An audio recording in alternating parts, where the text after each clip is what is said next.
Hello दोस्तों, कैसे हैं आप लोग। उम्मीद करते हैं अच्छे होंगे। दोस्तों, इस वीडियो में सामान्य अध्ययन प्रीवियस ईयर क्वेश्चन पेपर देखने वाले हैं।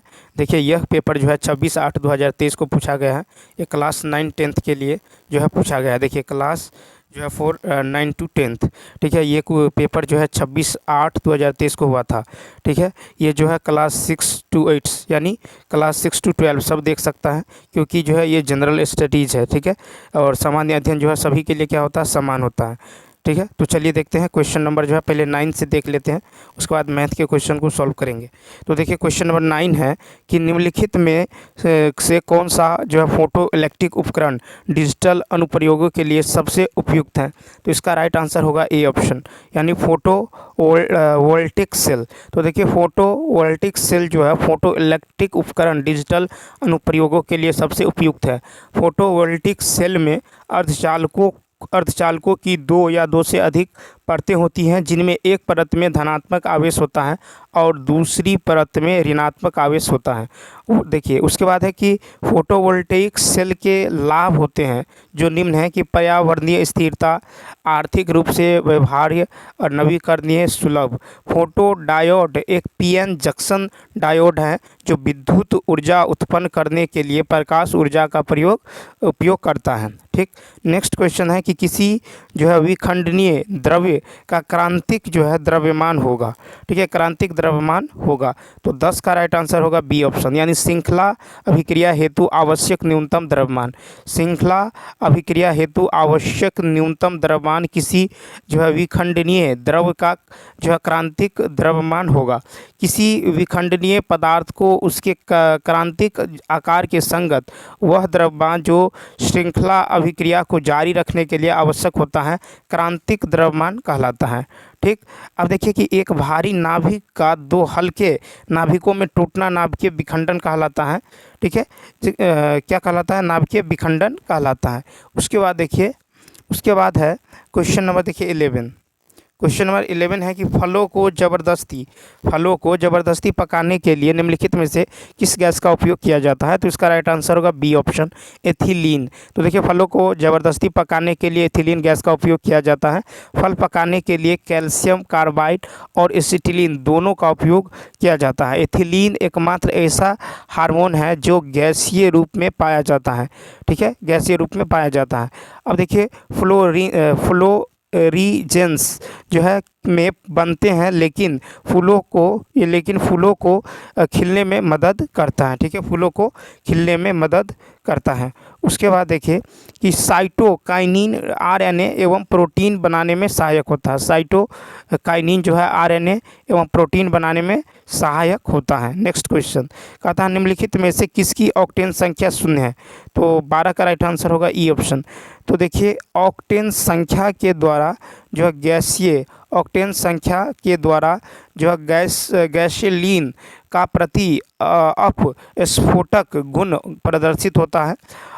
विभिन्न हाइड्रोकार्बनों की अपस्फोटन प्रवृत्ति भिन्न भिन्न होती है। आइसोऑक्टेन तथा एन हेप्टेन की ऑक्टेन संख्या 100 होती है। कितना होती है, तो 100, ठीक है। उसके बाद देखिए next question, question number 13। Next question है कि लीची का खाद्य भाग है, लीची का खाद्य भाग। तो इसका राइट आंसर होगा ए ऑप्शन, एरिल, ठीक है। तो लीची का खाद्य भाग एरिल है, ठीक है।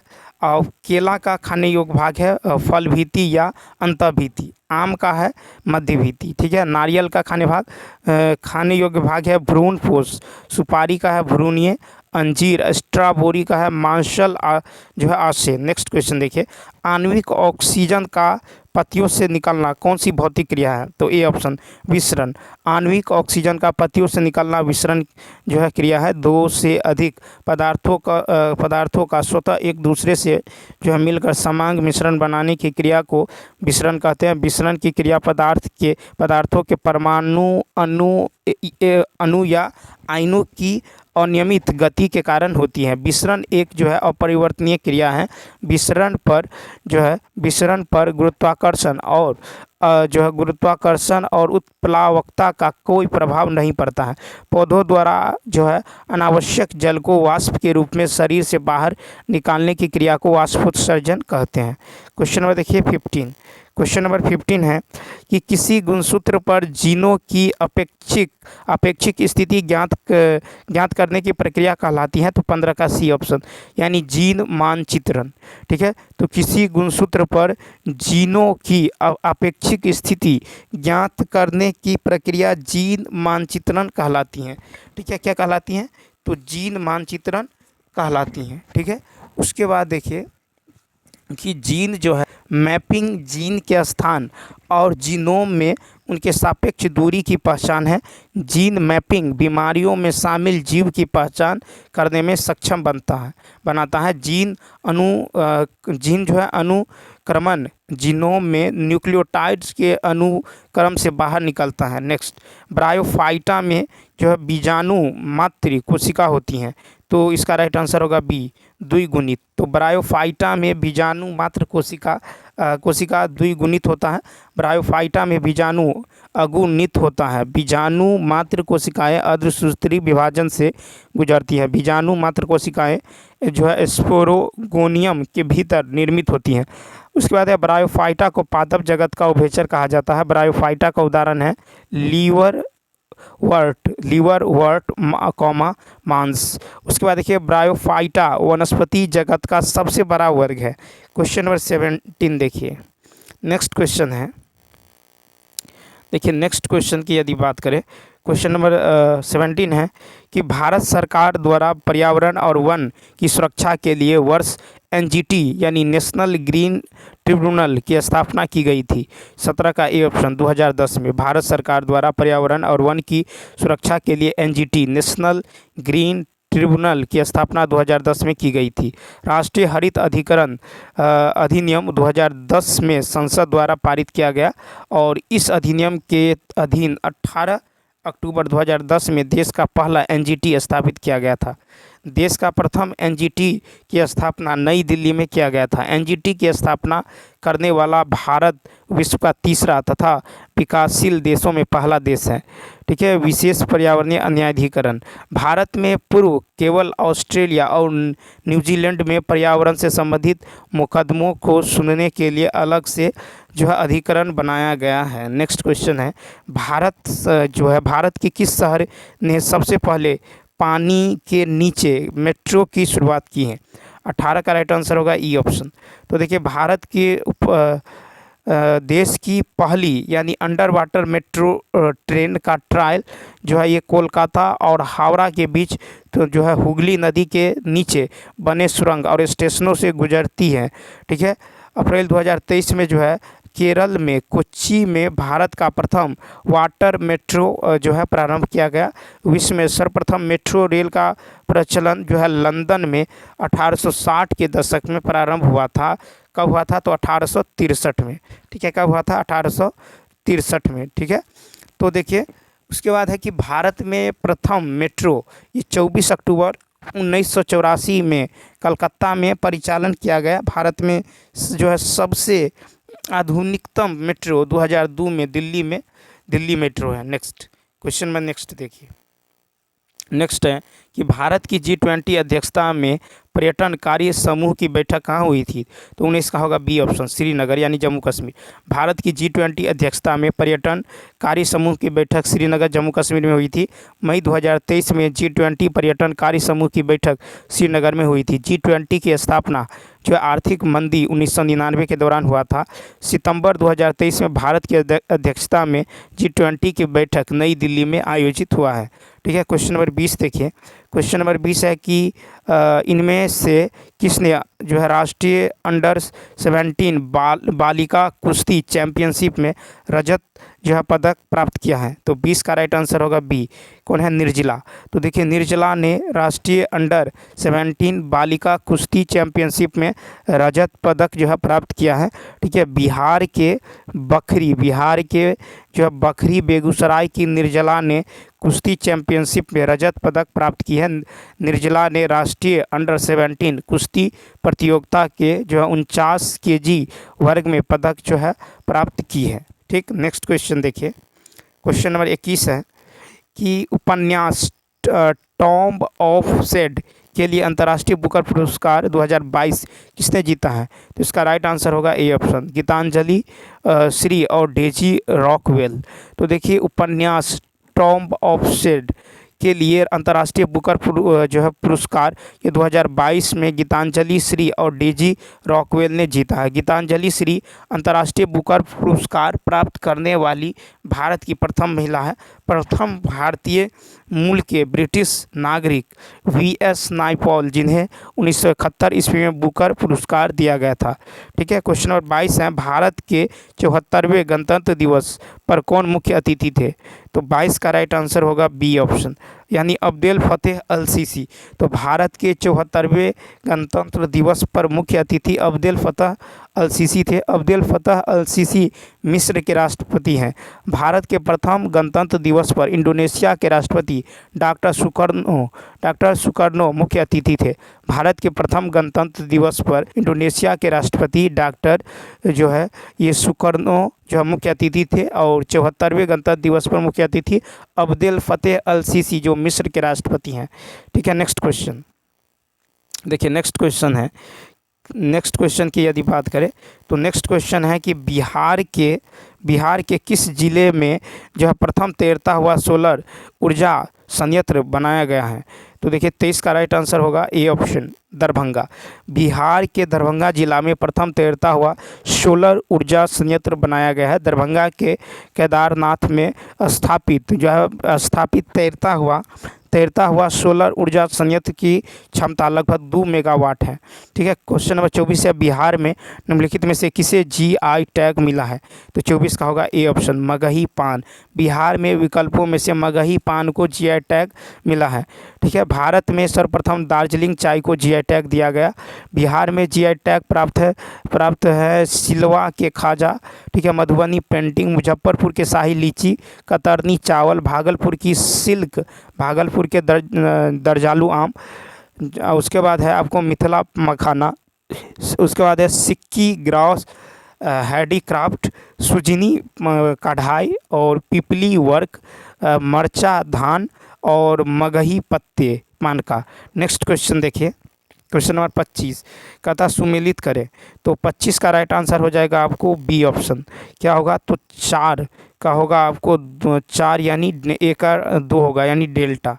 ठीक है, क्या होगा? तो 4 यानी डेल्टा। कंकर जो हो जाएगा ये हो जाएगा आपको क्या होगा? तो कंकर का होगा बांगर। ठीक, बांगर। कायल का होगा आपको तटीय मैदान, कायल का होगा तटीय मैदान। और मांड का हो जाएगा पंजाब का मैदान। ठीक, तो देखिए डेल्टा क्षेत्र के उच्च भूमि को चार या चार्स कहा जाता है। पुरानी जलोढ़ मिट्टी को बांगर कहा जाता है। नवीन जलोढ़ मिट्टी को खादर कहा जाता है। ठीक है, कायल जो है ये शुष्क मौसम को छोड़कर अधिकांश समय समुद्र से जुड़ा रहता है। ठीक है, कायल मालाबार तट पर स्थित है। ठीक है, केरल में लैगून झीलों को जो है कयाल कहा जाता है। ठीक है, क्या कहा जाता है? कयाल कहा जाता है। उसके बाद देखिए मांड, बेट, चंगर, घार, बेला आदि नदियों के समीप पड़ने वाले निचली क्षेत्रों का नाम क्या होता है? तो ये पंजाब होता है। ठीक है, उसके बाद क्वेश्चन नंबर देखिए 26 पंजाब में है। 26 की यदि बात करें तो यहाँ पे देख लीजिए 26 है। क्वेश्चन नंबर 26 है कि निम्नलिखित में से कौन सी सहायक नदी ब्रह्मपुत्र से उत्तर दिशा से नहीं मिलती हैं? तो इसका राइट आंसर हो जाएगा आपको ई ऑप्शन। क्या हो जाएगा? E option. तो देखिए ब्रह्मपुत्र नदी के बाएं से मिलने वाली जो उपनदियां हैं यह है लोहित, धनसिरी, कोलंग, दिग नदी आदि। ठीक है, दिग नदी आदि। उसके बाद ब्रह्मपुत्र नदी के दाएं से मिलने वाली सहायक नदियां हैं कामेंग, मानस, तीस्ता, सुबनसिरी, जलंधर नदी आदि। भारत से होकर बहने वाली सबसे लंबी नदी ब्रह्मपुत्र नदी है। ब्रह्मपुत्र नदी की कुल लंबाई लगभग 2900 किलोमीटर है। ब्रह्मपुत्र नदी पर गुवाहाटी, डिब्रूगढ़, तेजपुर शहर अवस्थित है। अरुणाचल प्रदेश में ब्रह्मपुत्र नदी को दिहांग के नाम से जाना जाता है। 27 है कि लिखा पानी हिमनद भारत के निम्नलिखित में से किस राज्य में स्थित है? 27 का होगा ए, अरुणाचल प्रदेश। तो देखिए लिखा रेखा पानी हिमनद अरुणाचल प्रदेश राज्य में स्थित है। अरुणाचल प्रदेश राज्य में बिचोम कांगटो, ठीक है, मजगोल आदि महत्वपूर्ण ग्लेशियर अवस्थित है। पूर्वी हिमालय का सबसे महत्वपूर्ण ग्लेशियर जो है ये जेमू ग्लेशियर है, ठीक है।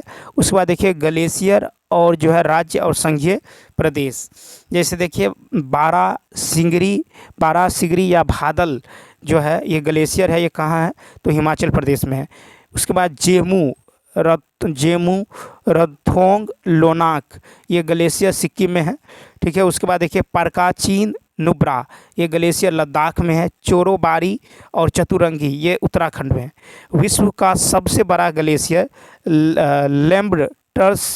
लैम्बर्ट फिशर ये ग्लेशियर है जो अंटार्कटिका में स्थित है। क्वेश्चन नंबर 28 है कि मगध एवं अंग का मैदान किसके हिस्से हैं तो बी ऑप्शन मध्य गंगा की मैदान। तो देखिए मगध और अंग का मैदान मध्य गंगा मैदान का हिस्सा है। गंगा के मैदान का निर्माण हिमालय से निकलने वाली गंगा और उसके सहायक नदियों यमुना, गोमती, घाघरा, गंडक, कोसी आदि की जो है निक्षेप क्रिया द्वारा बनाया गया है। गंगा के मैदान का ढाल दक्षिण पूर्व की ओर है। फिर है गंगा के विशाल मैदान को 3 भागों में बांटा गया है। ऊपरी गंगा का मैदान, ठीक है, मध्य गंगा का मैदान और निम्न गंगा का मैदान। ऊपरी गंगा का मैदान के अंतर्गत उत्तराखंड और उत्तर प्रदेश के मैदान आता है। मध्य गंगा का मैदान का विस्तार बिहार राज्य में मुख्यतः है। निम्न गंगा का मैदान जो है ये विस्तार पश्चिम बंगाल और बांग्लादेश में है। उत्तर भारत का जो विशाल मैदान का निर्माण है ये सिंधु, गंगा और ब्रह्मपुत्र तथा उसकी सहायक नदियों द्वारा निर्मित है। नेक्स्ट, जलप्रपात और नदी के निम्नलिखित जोड़ों में से कौन सा जोड़ा सही सुमेलित नहीं है तो इसका राइट आंसर होगा डी ऑप्शन। तो देखिए जलप्रपात और नदी के जोड़ों में उपर्युक्त में से एक से अधिक जो है जोड़ा सही सुमेलित नहीं है। फिर है कि कपिलधारा जलप्रपात नर्मदा नदी पर अवस्थित है। धुआंधार जलप्रपात भी नर्मदा नदी पर अवस्थित है। उसके बाद चुलिया जलप्रपात चंबल नदी पर अवस्थित है। शिव समुद्रम जलप्रपात कावेरी नदी पर स्थित है। ये होगेन वक्कल जलप्रपात ये कावेरी नदी पर अवस्थित हैं। उसके बाद देखिए कि कुंचिकल जलप्रपात भारत का सबसे ऊंचा जलप्रपात है जो बराही नदी पर अवस्थित है। चित्रकूट जलप्रपात जो है इंद्रावती नदी पर है। चित्रकूट जलप्रपात को भारत का जो है नियाग्रा जलप्रपात भी कहा जाता है। विश्व का सबसे ऊंचा जलप्रपात एंजिल जलप्रपात वेनेजुला में स्थित है। एंजिल जलप्रपात जो है ये कैरोनी नदी पर अवस्थित है। क्वेश्चन नंबर 30 देखिए नेक्स्ट क्वेश्चन है कि भारत के निम्नलिखित बंदरगाहों को उत्तर से दक्षिण दिशा में व्यवस्थित कीजिए तो 30 का होगा बी ऑप्शन। क्या होगा बी ऑप्शन। तो भारत के बंदरगाहों को उत्तर से दक्षिण दिशा में व्यवस्थित क्रम है विशाखापत्तनम, उसके बाद है काकीनाडा, विशाखापत्तनम, काकीनाडा, मछलीपट्टनम, उसके बाद है आपको नागपट्टिनम, ठीक है। उपरोक्त सभी बंदरगाह पूर्वी घाट और कोरोमंडल तट से संबंधित है। भारत का सबसे गहरा प्राकृतिक बंदरगाह विशाखापत्तनम बंदरगाह है। विशाखापत्तनम में भारतीय नौसेना के पूर्वी कमांडर का केंद्र है। भारत का सबसे पुराना कृत्रिम बंदरगाह चेन्नई बंदरगाह है। भारत का सबसे विस्तृत प्रांगण वाला बंदरगाह जो है कोचीन बंदरगाह है। भारत का सबसे बड़ा बंदरगाह मुंबई बंदरगाह है। भारत का आधुनिकतम बंदरगाह ये आपको हवा सेवा बंदरगाह है। और तूतीकोरिन बंदरगाह का नाम बदलकर वीओ चिदम्बरम बंदरगाह रखा गया है। नेक्स्ट देखिए नेक्स्ट क्वेश्चन है कि 1954 में किन दो देशों के बीच कोसी सिंचाई एवं जल विद्युत परियोजना समझौता हस्ताक्षरित हुआ था तो 31 का राइट आंसर होगा सी भारत वर्ष और नेपाल। तो 1954 में भारत वर्ष और नेपाल देशों के बीच कोसी सिंचाई एवं जल विद्युत परियोजना समझौता हस्ताक्षरित हुआ था, ठीक है। कोसी परियोजना के तहत बनी नहरें 3 मुख्य भागों में विभाजित किया गया है, ठीक है। एक तो पूर्वी कोसी नहर, ठीक है, और दूसरा है कि पश्चिमी कोसी नहर और तीसरा है ताजपुर नहर, ठीक है, ताजपुर नहर। पूर्वी कोसी नहर हनुमान नगर जलाशय के पूर्वी हिस्से से निकाली गई है और पश्चिम कोसी नहर इस नहर से मधुबनी, सुपौल, समस्तीपुर आदि जिलों में सिंचाई होती है। नहर की लंबाई 115 किलोमीटर है और राजपुर जो है ये हनुमान नगर जलाशय के पूर्वी किनारे से निकाली गई राजपुर नहर का विस्तार पूर्वी कोसी नहर तथा पूर्वी पाट तटबंध के बीच स्थित है। गंडक परियोजना भारत सरकार तथा नेपाल सरकार की जो है संयुक्त परियोजना है, जिसके लिए परियोजना 1959 में समझौता हुआ था। गंडक परियोजना के अंतर्गत 2 नहरों का निर्माण किया गया है। पहला तो है पूर्वी त्रिवेणी नहर तथा पश्चिमी त्रिवेणी नहर। पश्चिमी त्रिवेणी नहर को जो है सारण नहर भी कहते हैं और पूर्वी त्रिवेणी नहर को जो है तिरहुत नहर के नाम से जाना जाता है। नेक्स्ट है कि RL सिंह के वर्गीकरण स्कीम के अनुसार बिहार किस प्रकार के जलवायु प्रदेश में आता है? 32 का बी ऑप्शन, यानी उपार्द्र संक्रमण कालीन। तो देखिए RL सिंह के वर्गीकरण स्कीम के अनुसार बिहार जो है ये उपार्द्र संक्रमण कालीन जलवायु प्रदेश में आता है। RL सिंह BHU में भूगोल विभाग के प्रभारी थे।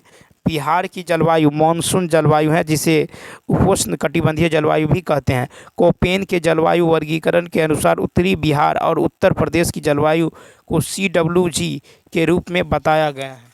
ठीक, उसके बाद देखिए नेक्स्ट क्वेश्चन है, उसके बाद देखिए नेक्स्ट पॉइंट की कोपेन के जलवायु वर्गीकरण के अनुसार दक्षिण बिहार को AW जलवायु के अंतर्गत रखा गया है। कोपेन के जलवायु को 5 समूहों में बांटा गया है। A उष्णकटिबंधीय, B शुष्क, C शीतोष्ण और D महाद्वीपीय या शीतल हिमवन, E है ध्रुवीय। बिहार के पूर्वी भाग में आर्द्र और पश्चिमी भाग में जो है अर्ध शुष्क जलवायु मिलती है। नेक्स्ट क्वेश्चन कहता है कि भारतीय राष्ट्रीय कांग्रेस के किस अधिवेशन में पूर्ण स्वराज का जो है सिद्धांत जो है गृहीत हुआ था? तो इसका राइट आंसर होगा बी, लाहौर अधिवेशन 1929। तो भारतीय राष्ट्रीय लाहौर अधिवेशन 1929 में पूर्ण स्वराज का सिद्धांत गृहीत हुआ था। लाहौर कांग्रेस अधिवेशन 1929 में पंडित जवाहरलाल नेहरू की अध्यक्षता में आयोजित हुआ था। इस अधिवेशन में कांग्रेस ने पूर्ण स्वराज का प्रस्ताव पारित किया। ठीक है, कांग्रेस अधिवेशन में पूर्ण स्वराज का प्रस्ताव सर्वप्रथम हर्षत मोहानी ने लिया था। कांग्रेस अधिवेशन में पूर्ण स्वराज का प्रस्ताव सर्वप्रथम हर्षत मोहानी ने लिया था। 1929 का कांग्रेस अधिवेशन एक ऐतिहासिक अधिवेशन था, जिसमें कांग्रेस ने अपना लक्ष्य स्वतंत्रता घोषित किया। फिर इस लाहौर कांग्रेस अधिवेशन में यह भी प्रस्ताव पारित किया गया कि 26 जनवरी को प्रत्येक वर्ष स्वाधीनता दिवस मनाया जाएगा। 26 जनवरी 1930 को भारत में प्रथम बार कांग्रेस ने अखिल भारतीय स्तर पर स्वाधीनता दिवस मनाया था। 1893 ईस्वी के लाहौर कांग्रेस अधिवेशन की अध्यक्षता दादा भाई नौरोजी ने किया था। मुस्लिम लीग के लाहौर अधिवेशन 1940 में द्विराष्ट्र सिद्धांत का प्रतिपादन किया। 23 मार्च को प्रस्ताव पारित कर अलग देश बनाने की मांग रखा गया। कानपुर कांग्रेस अधिवेशन 1925 की अध्यक्षता सरोजनी नायडू ने की। यह प्रथम भारतीय महिला है जिन्होंने कांग्रेस की अध्यक्षता की थी। ठीक है, नेक्स्ट क्वेश्चन देखिए। नेक्स्ट, तो इसका राइट आंसर होगा लाहौर अधिवेशन 1929, पूर्ण स्वराज का मांग। ठीक है, उसके बाद क्वेश्चन नंबर देखिए 34 है कि पंजाब में कूका आंदोलन का प्रारंभिक उद्देश्य क्या था? तो ए ऑप्शन, सिख धर्म को परिष्कृत करना। पंजाब का कूका आंदोलन का प्रारंभिक उद्देश्य सिख धर्म को परिष्कृत करना था। कूका आंदोलन पंजाब में एक धार्मिक राजनीतिक आंदोलन था। कूका सिखों की मुख्य धारा के सिख धर्म का हिस्सा नहीं था। कूका जाति जो है उन्मूलन, अंतर्विवाह, विधवा पुनर्विवाह की अनुमति, जो है शराब, मांस और नशीली दवाओं से परहेज करते थे। कूका विद्रोह की शुरुआत भगत जवाहर मल एवं उनके शिष्य बालक सिंह ने पश्चिम पंजाब में की है। भगत जवाहर मल को सियान साहिब के नाम से जाना जाता था। सिखों के नामधारी संप्रदाय के लोगों को कूका कहा जाता था और कूका विद्रोह 1872 में हुआ था। कूका विद्रोह में मालेर कोटा का खूनी कांड भी उल्लेखनीय घटना थी। कूका विद्रोह का नेतृत्व सतगुरु बाबा राम सिंह ने किया था। क्वेश्चन नंबर देखिए 35। अब क्वेश्चन नंबर 35 की बात करें। 35 है कि 1857 के विद्रोह 1857 के विद्रोह को किसके द्वारा प्रथम भारतीय स्वतंत्रता संग्राम के रूप में वर्णित किया गया था? तो 35 का ए, वी.डी. सावरकर। 1857 के विद्रोह को वी.डी. सावरकर द्वारा प्रथम भारतीय स्वतंत्रता संग्राम के रूप में वर्णित किया गया है। 1857 के सैनिक विद्रोह से संबंधित है। तो देखिए कहता है कि R.C. मजूमदार ये लेखक है और पुस्तक है the sepoy mutiny and the revolt of 1857। ठीक है, the sepoy mutiny and the revolt of 1857 के लेखक है R.C. मजूमदार। 1857 पुस्तक के लेखक है M.N. Sen. History of Indian mutiny इसके लेखक है T.R. Holmes. The great rebellion इसके लेखक है Ashok Mehta. The college of Indian revolt इसके लेखक है सैयद अहमद खां। द इंडियन म्यूनिटी ऑफ 1857 इसके लेखक है G.B. मालसेन। रिबेलियन 1857 इसके लेखक है P.C. जोशी। और theories of the Indian mutiny इसके लेखक है S.B. चौधरी। कौन है? S.B. चौधरी। क्वेश्चन नंबर 36, भारतीय किसानों के इतिहास में संगठित असहयोग का प्रथम उदाहरण जो है कहाँ घटित हुआ था? 36 का राइट आंसर होगा ए ऑप्शन, बिहार और बंगाल। तो भारतीय किसानों को इतिहास में संगठित असहयोग का प्रथम उदाहरण बिहार और बंगाल में घटित हुआ था। भारत में अंग्रेज का सशक्त विरोध करने वाले में जनजातियों और किसानों का योगदान अति महत्वपूर्ण है। नील विद्रोह 1859 से 60 ईस्वी में बंगाल में हुआ। नील दर्पण नाटक नील विद्रोह का जीवंत गाथा है। नील दर्पण नाटक के लेखक दीनबंधु मिश्र हैं। नील आयोग 1860 ईस्वी में बनाया गया था। पावना किसान सभा भारत में प्रथम किसान सभा है जिसका गठन 1873 में किया गया था। पावना किसान विद्रोह 1873 से 76 ईस्वी के बीच हुआ था। चंपारण सत्याग्रह 1917 ईस्वी में बिहार में नील किसानों की समस्याओं को लेकर गांधी जी के नेतृत्व में चलाया गया। गांधी जी के नेतृत्व में भारत में चलाया गया प्रथम सत्याग्रह चंपारण सत्याग्रह था। अखिल भारतीय किसान सभा का गठन अप्रैल 1936 में लखनऊ में हुआ था। इसके प्रथम अध्यक्ष स्वामी सहजानंद सरस्वती और प्रथम महासचिव N.G. रंगा था। नेक्स्ट क्वेश्चन देखें। नेक्स्ट है कि वर्ष 1946 में बनी अंतरिम सरकार में डॉक्टर राजेंद्र प्रसाद के पास कौन सा विभाग था? 37 का होगा सी ऑप्शन, खाद्य एवं कृषि। वर्ष 1947 में बनी अंतरिम सरकार में डॉक्टर राजेंद्र प्रसाद के पास खाद्य एवं कृषि विभाग था। स्वतंत्र भारत के प्रथम मंत्रिमंडल में डॉक्टर राजेंद्र प्रसाद का खाद्य एवं कृषि मंत्रालय का प्रभार सौंपा गया था। सितंबर 1946 में अंतरिम सरकार का गठन पंडित जवाहरलाल नेहरू की उपाध्यक्षता में हुआ था। अंतरिम सरकार में 14 सदस्य थे। कैबिनेट मिशन के प्रस्ताव पर अंतरिम सरकार का गठन किया गया था। अंतरिम सरकार में प्रारंभ में मुस्लिम लीग ने भाग लेने से इनकार कर दिया था। मुस्लिम लीग के 5 सदस्य जो है अंतरिम सरकार में शामिल हुए थे। मुस्लिम लीग की ओर से लियाकत अली खान को वित्त मंत्री बनाया गया था। वित्तीय मामलों में जो गतिरोध उत्पन्न कर अंतरिम सरकार को मुस्लिम लीग ने असफल कर दी। बलदेव सिंह जो अंतरिम सरकार में रक्षा मंत्री थे। गृह एवं सूचना तथा प्रसारण मंत्री वल्लभ भाई पटेल को बनाया गया था। नेक्स्ट क्वेश्चन की यदि बात करें, नेक्स्ट है गांधी जी को विशेष रूप से चंपारण आने और वहां के कृषकों की दयनीय स्थिति को देखने हेतु किसने अनुग्रह किया था? तो देखिए 38 का राइट आंसर होगा बी ऑप्शन, राजकुमार शुक्ल। गांधी जी को विशेष रूप से चंपारण आने और वहां के कृषकों की दयनीय स्थिति को देखने हेतु जो है राजकुमार शुक्ल ने अनुग्रह किया था। राजकुमार शुक्ल चंपारण के एक किसान नेता थे। राजकुमार शुक्ल ने लखनऊ कांग्रेस अधिवेशन में गांधी जी से मिलकर चंपारण के नील किसानों की समस्याओं से अवगत करवाया। गांधी जी ने चंपारण आने का वायदा किया और अप्रैल 1917 में गांधी जी कलकत्ता से पटना होते हुए मुजफ्फरपुर पहुंचे। गांधी जी ने नील किसानों की समस्याओं को लेकर सत्याग्रह किया। बिहार के लेफ्टिनेंट गवर्नर एडवर्ड ग्रेट ने चंपारण कृषक जांच समिति का गठन जो FD स्लाई की अध्यक्षता में की। गांधी जी भी इस जांच समिति के एक सदस्य थे। गांधी जी के प्रयास से 1 मई 1918 में बिहार के लेफ्टिनेंट गवर्नर के हस्ताक्षर के साथ तीनकठिया पद्धति यानी 3/20 कट्ठा समाप्त हुआ। तीनकठिया पद्धति का अनुबंध चंपारण के किसान के साथ 1867 ईस्वी में किया गया था। नेक्स्ट है कि मुस्लिम लीग द्वारा किस तिथि को मुक्ति दिवस मनाया गया था? 39 का A option 22 September 1939। Muslim league द्वारा 22 सितंबर 1939 को मुक्ति दिवस मनाया गया था। हिटलर के द्वारा 1 सितंबर 1939 को पोलैंड पर आक्रमण किया गया।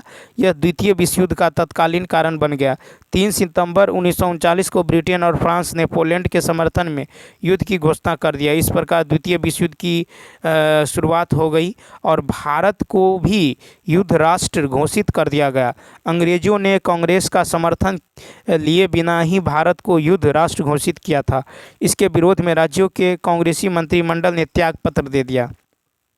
राज्यों के कांग्रेसी सरकार के त्यागपत्र देने के उपलक्ष्य में मुस्लिम लीग ने मुक्ति दिवस के रूप में मनाया। डॉक्टर अंबेडकर ने राज्यों के कांग्रेसी मंत्रिमंडल के त्यागपत्र पर धन्यवाद दिवस के रूप में मनाया। क्वेश्चन नंबर देखिए नेक्स्ट।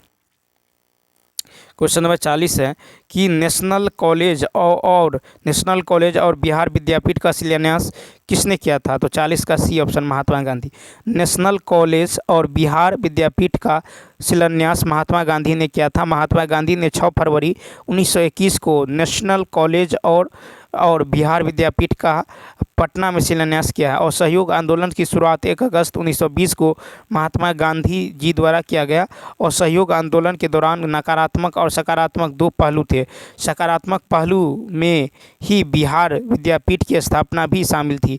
10 फरवरी 1921 ईस्वी में काशी विद्यापीठ की स्थापना बाबू शिव प्रसाद गुप्ता और भगवान दास द्वारा वाराणसी में किया गया। और सहयोग आंदोलन के दौरान गुजरात विद्यापीठ, जामिया मिलिया इस्लामिया आदि शैक्षणिक संस्थानों की भी स्थापना की गई। और सहयोग आंदोलन को चौरी चौरा जो है अग्निकांड के कारण दुखी होकर गांधी जी ने 12 फरवरी 1922 को समाप्त कर दिया। क्वेश्चन नंबर देखिए नेक्स्ट क्वेश्चन है। नेक्स्ट क्वेश्चन देखिए, कहता है कि माना x + 2y + 4 = 0। ठीक है, 41 नंबर क्वेश्चन नंबर देखिए 41। क्वेश्चन नंबर 41 जो है यहाँ से अब देखिए क्वेश्चन नंबर देखिए मैथ देख लेते हैं जो छूट गया था शुरू में। ठीक है, यहाँ पे देखिए क्वेश्चन नंबर 1 से। ठीक है, क्वेश्चन नंबर 1 से देख लीजिए। कहता कि 10 वर्ष पूर्व, ठीक है, 10 वर्ष पूर्व जो है रमेश और राजीव की आयु का अनुपात जो है आपको दे दिया गया है। ठीक है, 10 वर्ष पूर्व जो है रमेश और देखिए यहाँ पे 10 वर्ष पहले रमेश और राजू का आयु का अनुपात है 1:3। और कहता अब से 5 वर्ष बाद इसका आयु का अनुपात है 2:3। इन दोनों में अंतर देखिए कितना है, 2 और 1 में 1 का अंतर है, 3 और 3 में 0 का अंतर है। पहले अंतर समान करना है। तो देखिए 1 और 3 में कितना का अंतर है, 2 का, तो इसको 2 से गुना करेंगे। और ऊपर वाले को देखिए 3 और 2 में कितना का अंतर है, 1 का, इसको 1 से गुना कर लीजिए। तो ये तो हो जाएगा 1:3, 1 से गुना करेंगे तो, और इसको 2 से गुना करेंगे तो 2 दूनी 4 और 3 दूनी कितना होगा 6। ठीक है, अब देखिए 4 और 1 में 3 का अंतर है, 6 और 3 में 3 का अंतर है, यानी 3 यूनिट का मान किसके बराबर होगा, तो 10 + 5 यानी 15 के बराबर होगा। ठीक है, 10 + 5 यानी 15 के बराबर होगा। ठीक, तो 1 यूनिट का मान कितना निकल जाएगा 5। 3 यूनिट का मान यदि 15 है तो 1 यूनिट का मान कितना निकल जाएगा 5। तो कहता वर्तमान में उनकी आयु का अनुपात क्या है। ठीक है, वर्तमान में उनकी आयु का अनुपात क्या है। तो 1 यूनिट का मान 5 है, तो यहाँ पे देखिए 1 यूनिट का मान तो 5 होगा और 3 यूनिट का मान कितना होगा 15। ठीक है, ये जो रेशियो देख रहे हैं ये तो 10 वर्ष पहले के हैं, तो 10 वर्ष बाद क्या होगा, तो 10 + 5 15 और 10 15 कितना होगा, तो ये हो जाएगा 25। ठीक, 5 तिया 15, 5 25, 3:5 इसका राइट आंसर होगा, यानी बी ऑप्शन। क्या होगा, बी ऑप्शन। अब नेक्स्ट क्वेश्चन देखिए, क्वेश्चन नंबर सेकेंड है कि यदि मैं अपने घर से 5 किलोमीटर प्रति घंटा की गति से स्टेशन के लिए चलता हूँ तो मेरी गाड़ी मेरे स्टेशन पहुँचने से 7 मिनट पहले छूट चुकी होती है, किंतु जब मैं 6 किलोमीटर प्रति घंटा की चाल से गति करता हूँ तो मैं स्टेशन पर गाड़ी के छूटने से 5 मिनट पहले पहुँच जाता हूँ। तदनुसार मेरे घर और स्टेशन के बीच की दूरी, तो देखिए यहाँ पे जो है स्पीड का रेशियो निकाल लेते हैं, कितना है 5 किलोमीटर प्रति घंटा और 6 किलोमीटर प्रति घंटा, 5 और 6। तो देखिए टाइम का जो रेशियो होगा ये स्पीड का क्या होगा, अपोजिट होगा, यानी 6:5 होगा, 6:5। ठीक। अब देखिए समय में कितना का अंतर है, 6 और 5 में 1 का अंतर, तो 1 यूनिट का मान कितना होगा, 7 मिनट पहले, और कहता है 7 मिनट पहले और 5 मिनट पहले। ठीक है, 7 मिनट पहले छूट चुकी होती हैं, लेकिन मैं स्टेशन पर गाड़ी के छूटने से 5 मिनट पहले पहुंच जाता हूं, तो यानी 12 यूनिट का। ठीक है, 1 यूनिट बराबर कितना है, 12। अब हमको निकालना है दूरी। ठीक है, क्या निकालना है, दूरी। तो 6 यूनिट का मान कितना होगा, तो 6 यूनिट का मान होगा 6 गुने 12। ठीक है, क्या होगा, 6 गुने 12। ठीक है, 6 गुने 12। अब देखिए ये चूँकि मिनट में है, ठीक है, हमको घंटा में चेंज करना है, 6 गुने 12। अब देखिए 1 घंटा बराबर क्या होता है, 60 मिनट, तो 1 मिनट बराबर क्या होगा, 1/60 घंटा। ठीक है, तो ये होगा 6 गुने 12। ठीक है, अब बट्टा में 60। और देखिए यहाँ पे जो है दूरी बराबर होता है चाल, दूरी बराबर क्या होता है, समय, चाल गुने समय। चाल कितना है, 5 यूनिट, तो गुने 5 से गुना कर दीजिए। ठीक है, तो देखिए ये कट जाएगा, 12 पंचे 60, 12 से 12, तो कितना आया, 6 किलोमीटर। तो 6 किलोमीटर, यानी इसका राइट आंसर होगा सी ऑप्शन। नेक्स्ट क्वेश्चन देखिए, कहता है कि पी और क्यू की औसत मासिक जो है, औसत मासिक जो दे दिया गया है आय आपको 50 से 50 कितना है, 50 यानी 5050 है। ठीक है, उसके बाद कहता है क्यू और आर की औसत मासिक आय जो है 6250 है, तथा पी और आर की औसत मासिक आय जो है 5200 है। तो पी की आय क्या होगा। ठीक है, तो पी की आय आपको निकालना है, तो यहाँ पे देखिए पी प्लस क्यू, तो पी प्लस क्यू की आय क्या होगा, तो P प्लस क्यू का होगा 50 गुने 2। ठीक है, यानी ये हो जाएगा 101,000। ठीक, इसी तरह आप निकाल लीजिए Q और R, तो Q और R का जो है ये निकल जाएगा आपको I, Q और R का I, Q प्लस R की जो I निकल जाएगा, ये निकल जाएगा 6250 गुने 2, 6250 गुने 2, यानी कितना निकल जाएगा, तो ये निकल जाएगा 125,000, 125,000। इसी तरह आप निकाल लीजिए P प्लस R, P और R का। ठीक है, पी और आर का जो है कुल आय निकल जाएगा 5200 गुने 2, 5200 गुने 2, यानी ये हो जाएगा आपको 104,000। कितना होगा, 104,000। ठीक, अब इस सब को ऐड कर लीजिए सारा को, तो क्या होगा, यदि सबको ऐड कीजिएगा तो हो जाएगा 2P plus Q plus are. ठीक है, 2P plus Q plus are, ये हो जाएगा आपको, सबको ऐड करेंगे तो हो जाएगा आपको ये सारा जो है ये कितना हो जाएगा, तो देखिए ये हो जाएगा आपको 00। ठीक है, 00। उसके बाद देखिए 00, 4 5 9, 9 1 10 का 0। ठीक है, 10, फिर देखिए ये हो जाएगा आपको कितना, 4 5 9 1 10, फिर 1 2 1 3 3, और उसके बाद होगा 3। ठीक है, ये हो जाएगा 33,000। ठीक है, तो ये 2 को अगर इधर ले आएंगे तो 2 से भाग। ठीक है, P plus Q plus R का हो जाएगा, तो 2 से भाग देंगे तो ये हो जाएगा कितना, 16,500, 16,500। कितना होगा, 16,500। P plus Q plus R, तो 16,500, और P की आय निकाल लीजिए। तो P की आय कैसे निकलेगा, P plus Q plus R की आय माइनस क्यू प्लस आर की आय। यदि इसमें से आप P प्लस क्यू देखिए, P plus Q plus R, इसकी आय तो निकल गया है कितना, 16,500। इसमें से हम क्या करते हैं, Q प्लस आर की आय घटा देते हैं, तो Q प्लस आर की आय कितना निकला था, 125,000, 125,000। इसको घटा देंगे तो ये आ जाएगा कितना, 4,000, 4,000, तो 4,000, तो इसका राइट आंसर होगा सी ऑप्शन। नेक्स्ट क्वेश्चन देखिए, कहता है यदि P का 30% Q के 40% में जोड़ दिया जाए। देखिए P का 30%, ठीक है, Q के 40% में, Q के 40% में जोड़ दिया जाए तो वह Q का 80% हो जाता, तो वह Q का 80% हो जाता है। परसेंटेज से परसेंटेज हट जाएगा। ठीक है, तो ये कितना होगा, तो देखिए ये P 30P बराबर क्या होगा, 30P, ये उधर चला जाएगा माइनस में, तो ये हो जाएगा 40Q। 30P बराबर 40Q, यानी ये और ये कैंसिल, तो P/Q निकल जाएगा 4/3, P/Q निकल जाएगा 4/3। तदनुसार Q P का कितना प्रतिशत है, तो देखिए कहता है Q जो है P का कितना प्रतिशत है, Q जो है P का कितना प्रतिशत है, तो Q का रेशियो है 3 ठीक है। क्यू का रेशियो कितना है 3। कहता पी का, तो पी कितना है 4, तो उसको नीचे में रखेंगे, जिसका बोलेगा उसको नीचे में रखना है। तो कहता है क्यू पी का कितना प्रतिशत है, तो क्यू को ऊपर रखेंगे, किसका तो पी का, तो पी को नीचे रखेंगे, गुना 100 कर देंगे। तो 25 चौका 100, 25 तिया 75, सी ऑप्शन क्या होगा, सी ऑप्शन। क्वेश्चन नंबर देखिए 5। क्वेश्चन नंबर 5 है कि ABCD के बीच इतना के अनुपात में धन का वितरण किया जाना है यदि C को D से इतना अधिक मिलता है, C को D से। अब देखिए C और D में कितना का अंतर है, 1, तो 1 यूनिट का मान है 1000, 1 यूनिट का मान है 1000, तो B कितना है 2 यूनिट, तो 2 यूनिट का मान होगा 2000 का है, तो C ऑप्शन। नेक्स्ट क्वेश्चन देखिए 6 की यदि बात करें तो कहता है कि एक दुकानदार एक घड़ी बेचते समय बिक्री मूल्य पर 5% छूट देता है।